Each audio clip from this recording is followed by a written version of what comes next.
Hello guys, അപ്പോൾ നമുക്കിന്ന് കുറച്ച് പൂ വരയ്ക്കാൻ പഠിച്ചാലോ?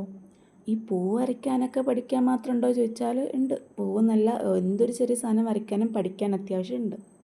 ഒരു പ്രൊഫഷണൽ ടച്ചിലൊക്കെ വരയ്ക്കാനാണ് ഞാൻ ഫസ്റ്റ് ശ്രമിച്ചത്. പക്ഷേ ലാസ്റ്റിലേക്ക് നിങ്ങൾക്ക് കണ്ടാൽ മനസ്സിലാവും, തീരെ ടച്ച് ഒന്നും വന്നിട്ടില്ല. എന്നാലും കുറച്ചൊക്കെ നിങ്ങൾക്ക് മനസ്സിലാവുന്നതാണ് എൻ്റെ ഒരു ഇത്.